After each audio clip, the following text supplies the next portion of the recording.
बिस्मिल्लाहिर्रहमानिर्रहीम। अस्सलाम वालेकुम डियर स्टूडेंट, मैं हूं नवीद अहमद और आप मुझे देख रहे हैं the learning college YouTube channel के ऊपर।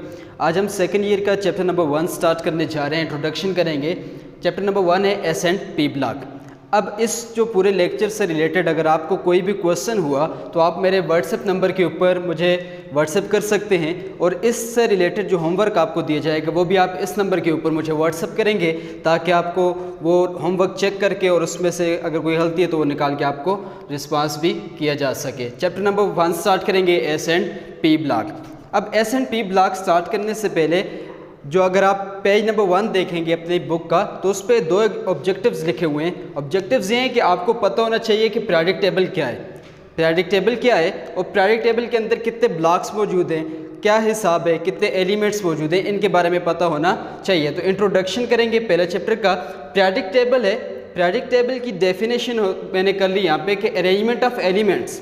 बहुत सारे एलिमेंट्स, तकरीबन 118 जो एलिमेंट्स हैं वो डिस्कवर हुए और वो पीरियोडिक टेबल की फॉर्म के अंदर मौजूद है।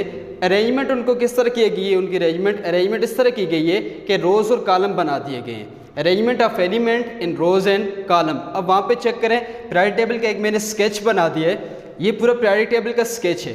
पूरे पीरियोडिक टेबल के अंदर आप नोट करें तो मैंने लिखा S block, P block, D block, P block and F block. 4 blocks है। तो आपने याद रखना कि पूरे पीरियोडिक टेबल के अंदर 4 ब्लॉक्स मौजूद हैं। 4 ब्लॉक्स मौजूद हैं, S, P, D and F. फिर इसको देखेंगे एस, पी, डी, एफ नाम क्यों दिए गए और इसके अंदर कितने कितने इलेक्ट्रॉन्स आ सकते हैं। पूरे पीरियोडिक टेबल के अंदर जो ग्रुप्स हैं वो कितने ग्रुप्स होते हैं, 8 ग्रुप होते हैं। यहाँ से मैंने स्टार्ट कर लिया।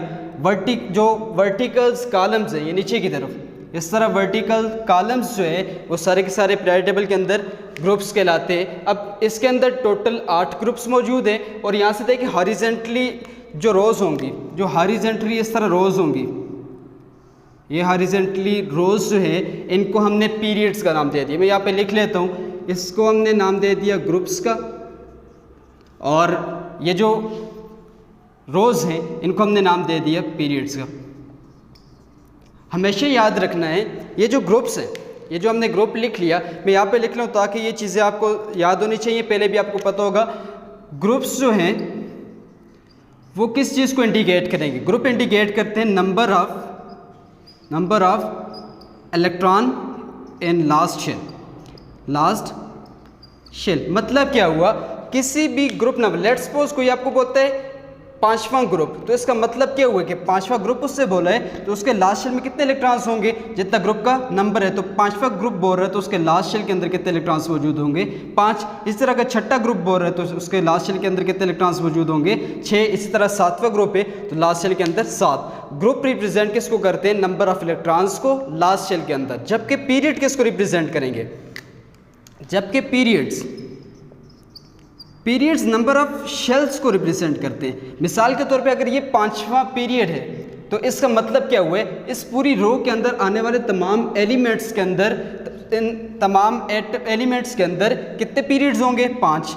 अगर वो 5वें पीरियड है तो 5 शेल्स हो जाएंगे उसके अंदर। अगर वो 6ठा पीरियड है उसके अंदर कितने शेल्स हो जाएंगे, 6। इसी तरह का 7वां पीरियड है तो 7 शेल। तो पीरियड इंडिकेट करते हैं नंबर ऑफ शेल्स को, जबकि ग्रुप रिप्रेजेंट करते हैं number of electrons in last shell के अंदर।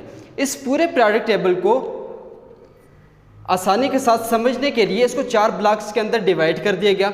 एस ब्लॉक के अंदर, डी ब्लॉक के अंदर, पी ब्लॉक के अंदर और एफ ब्लॉक के अंदर। इससे रिलेटेड एक क्वेश्चन भी आ सकते हैं, क्योंकि हमने पढ़ना क्या है, एस एंड पी ब्लॉक जो पहला चैप्टर है, लेकिन इससे एस ब्लॉक से रिलेटेड एक क्वेश्चन ये भी आ सकता है कि why s block has only 2 groups.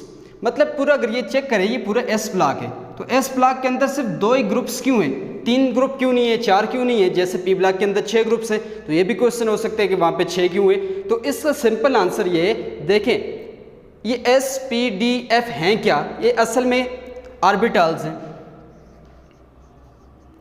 Orbitals है, ठीक है, या इसको आप सब शेल का नाम भी देते होते हो, सब शेल।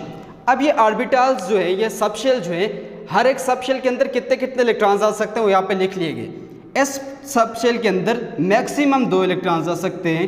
पी ब्लॉक के अंदर, पी सब शेल के अंदर मैक्सिमम 6 इलेक्ट्रॉन्स आ सकते हैं। डी सब शेल के अंदर मैक्सिमम 10 इलेक्ट्रॉन्स आ सकते हैं। एफ सब शेल के अंदर मैक्सिमम 14 इलेक्ट्रॉन्स आ सकते हैं। अब यहाँ से देखिए, चूंकि एस ब्लॉक के अंदर या एस सबशेल के अंदर सिर्फ 2 ही इलेक्ट्रॉन्स आ सकते हैं, तो क्वेश्चन भी यही है कि यहाँ पे 2 ग्रुप्स क्यों आ रहे हैं। तो इससे क्योंकि एस के अंदर मैक्सिमम 2 ही इलेक्ट्रॉन्स आ सकते हैं, तो इसकी एक रीज़न हम ये दे सकते हैं क्योंकि एस सबशेल के अंदर मैक्सिमम 2 इलेक्ट्रॉन्स आ सकते हैं, जिसकी वजह से इस पूरे एस ब्लॉक के अंदर 2 ही ग्रुप्स मौजूद हैं। या फिर दूसरी रीज़न आप इसकी ये दे सकते हो कि पूरे पीरियोडिक टेबल के अंदर जितने भी एलिमेंट्स हैं जिनकी इलेक्ट्रॉनिक कन्फिग्रेशन एंड होती है, ख़त्म होती है किस पे, एस सबशेल के ऊपर। हम इलेक्ट्रॉनिक कन्फिग्रेशन फाइंड आउट करेंगे, फिर आपको वहाँ से आसानी के साथ क्लियर हो जाएगा। पूरे पीरियोडिक टेबल के अंदर एलिमेंट्स जो हैं जिनकी इलेक्ट्रॉनिक कन्फिग्रेशन एस पे ख़त्म होती है, एस सबशेल पे ख़त्म होती है, उनको एस ब्लॉक के अंदर रखा गया है और वो पूरे पीरियोडिक टेबल के अंदर 2 ही ग्रुप्स है, इसलिए यहाँ पे एस ब्लॉक के अंदर वहाँ पे उनको रख दिया गया। अब यहाँ पे आ जाए, इलेक्ट्रॉनिक कन्फिग्रेशन क्या है। इलेक्ट्रॉनिक कन्फिग्रेशन की डेफिनेशन लिख ली, distribution of electrons in shell and subshell. मिसाल के तौर पे देखें, ये लेट्स सपोज कोई भी एटम है हमारे पास, ये इसका न्यूक्लियस आ गया और न्यूक्लियस के अराउंड जो है वो शेल्स होते हैं, मैक्सिमम ये आगे शेल्स होते हैं। ये इमेजिनरी पार्ट होता है न्यूक्लियस के अराउंड, जहाँ पे इलेक्ट्रॉन्स की एग्जिस्टेंस सबसे ज़्यादा हो सकती है, ये पॉसिबिलिटी सबसे ज़्यादा हो सकती है, इलेक्ट्रॉन्स यहाँ पे रिवॉल्व करते रहते हैं। अब ये पूरा आ गया। अब हमने इलेक्ट्रॉन्स की डिस्ट्रीब्यूशन करनी है इन शेल्स के अंदर, किस तरह करनी है वो आगे हम रूल्स पढ़ेंगे। इन इलेक्ट्रॉन्स की डिस्ट्रीब्यूशन शेल्स के अंदर और सबशेल के अंदर, इसके अंदर फर्दर सबशेल होते हैं। मिसाल के तौर पे आप एक मिसाल ले लें, लेट्स सपोज एक क्लासरूम है, एक क्लासरूम को आप कंसिडर कर लें कि वो शेल है और उस क्लासरूम के अंदर मौजूद जो चेयर्स हैं वो क्या है, सबशेल। तो ये यहाँ पे भी ये हिसाब है, ऑर्बिटल्स में भी सबशेल होते हैं आगे फर्दर। अब इस सबशेल ये इलेक्ट्रॉन्स की डिस्ट्रीब्यूशन जो हम कर रहे हैं ये किस रूल के मुताबिक करेंगे, वो रूल हमारे पास है एरो रूल और अबव रूल।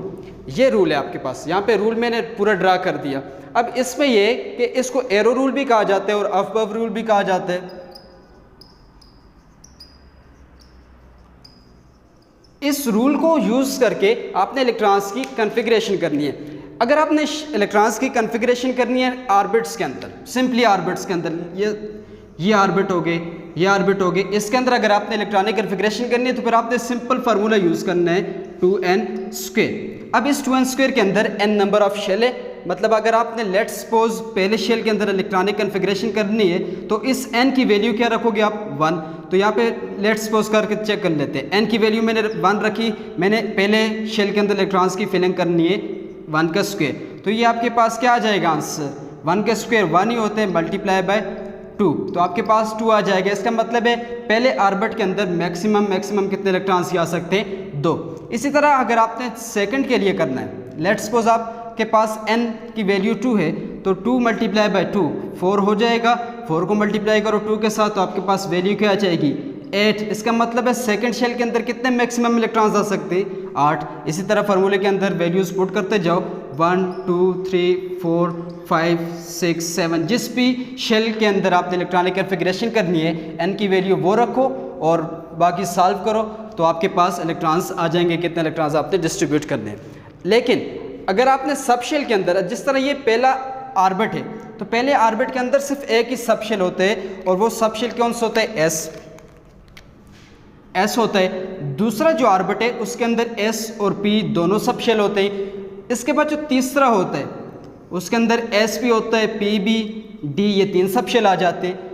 चौथा जो होता है उसमें एस पी डी एफ ये सबशेल आ जाते हैं। तो इलेक्ट्रॉन की कन्फिग्रेशन इन सबशेल के अंदर करनी है। पेपर के अंदर अगर क्वेश्चन आता है कि find out the electronic configuration of any one of element, तो फिर आपने जो रूल इस्तेमाल करना है वो अबव रूल को इस्तेमाल करके एस पी डी एफ के अंदर आपने इलेक्ट्रॉन्स की डिस्ट्रीब्यूशन करनी है। ये एरो रूल आ गया। अब इस एरो रूल में देखिए ये एरो लगाए हुए हैं, यहाँ से एरो स्टार्ट हो रहे हैं, यहाँ पे आके एंड हो रहे हैं, एरो इस तरह एंड होते जा रहे हैं। तो आपने डिस्ट्रीब्यूशन भी इसी तरह करनी है, जहाँ से एरो स्टार्ट हो रहे हैं वहाँ से आपने भी लिखना स्टार्ट कर लेना है। कोई भी आपके पास अगर एलिमेंट है यहाँ से स्टार्ट करना है, यहाँ पे एंड, फिर यहाँ से स्टार्ट करें, यहाँ पे कोई एलिमेंट नहीं है तो फिर आप यहाँ से आ जाओगे, फाइंड इस तरह लिखते जाओगे तरतीब के साथ, फिर यहाँ से स्टार्ट करोगे, फिर एस, फिर ख़त्म, फिर यहाँ पे कुछ भी नहीं है, फिर नीचे आ जाओ 3p हो जाएगा, फिर 3b के बाद 4s हो जाएगा, इस तरह सो ऑन। आप इसको ये 9th क्लास के अंदर आपने पढ़ा है, आपको आना चाहिए। मैं यहाँ पे ड्रा कर लिए, वहाँ पे इलेक्ट्रॉनिक कॉन्फ़िगरेशन हम डायरेक्ट लिखते जाएंगे। अब मैंने चूँकि आपका जो एस और पी ब्लॉक चैप्टर है, एस ब्लॉक आपको क्लियर हो गया। पी ब्लॉक के अंदर देखिए यहाँ पे आपने कहा 6 इलेक्ट्रॉन्स आते हैं तो वहाँ पे उस लिहाज से 6 ग्रुप्स आ गए। डी में 10 इलेक्ट्रॉन्स आते हैं तो उसमें 10 इस हिसाब से, और इस तरह 14 इलेक्ट्रॉन्स आ गए। अब तीसरा पीरियड है, उसने कहा तीसरे पीरियड को हम पढ़ेंगे इस पूरे चैप्टर के अंदर, एस ब्लॉक के अंदर, फिर आगे फोर्थ पीरियड को पढ़ेंगे। तो मैंने वो एलिमेंट सारे उठा के लिख लिए जो तीसरे पीरियड के अंदर मौजूद थे। सोडियम था, मैग्नीशियम था, एल्युमिनियम था, silicon, phosphorus, sulphur, chlorine and argon, और उनके मैंने एटॉमिक नंबर भी लिख लिए।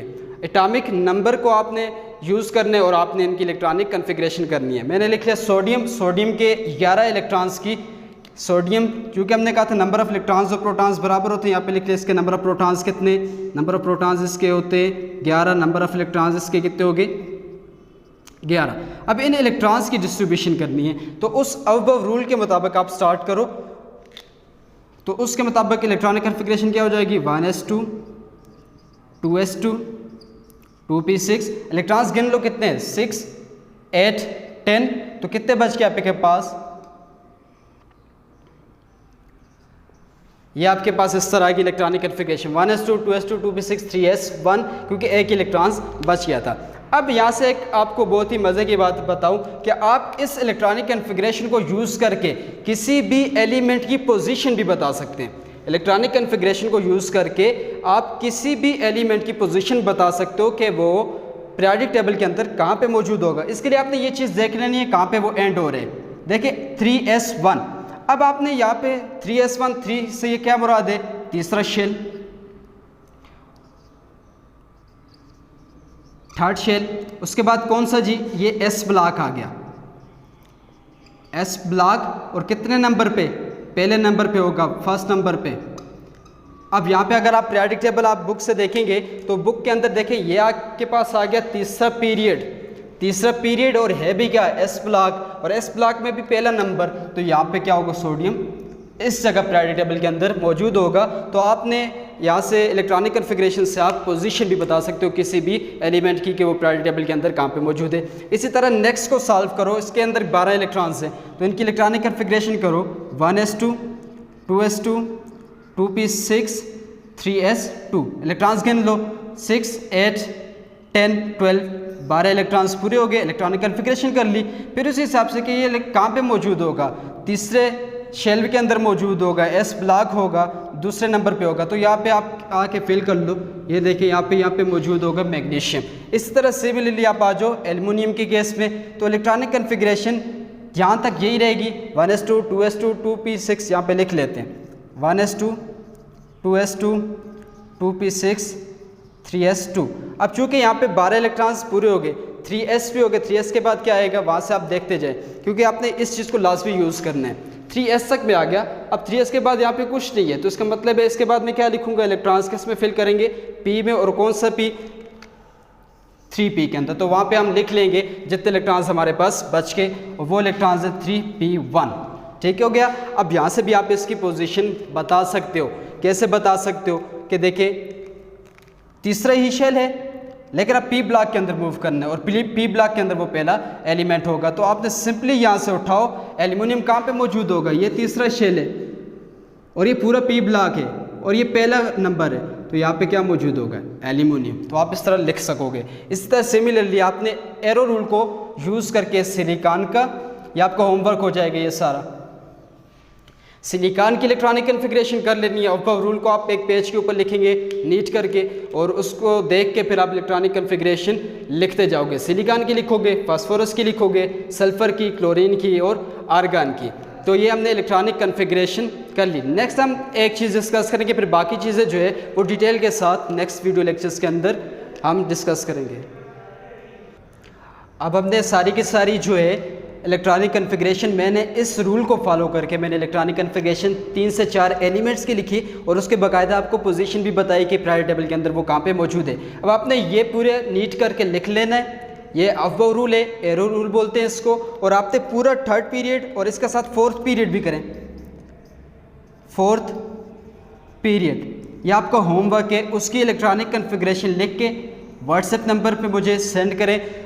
ये सारे के सारे आप, लेकिन ये रूल आपको लाजमी, या तो ये रूल अपने पास ड्रा करके एक पेज के ऊपर रखें और नेक्स्ट पेज के ऊपर फिर आप थर्ड पीरियड और फोर्थ पीरियड के अंदर आने वाले तमाम एलिमेंट्स को जो है वो इलेक्ट्रॉनिक कन्फिग्रेशन लिखो, और साथ में ये भी बता दो कि वो कहाँ पे मौजूद है, प्रायोरिटी टेबल के अंदर क्या पोजीशन है, एस ब्लॉक में है, पी ब्लॉक में है तो कितने नंबर पे, तो आपने वो सारी चीज़ें बता के डिटेल के साथ डिस्कस कर लेनी है। शुक्रिया।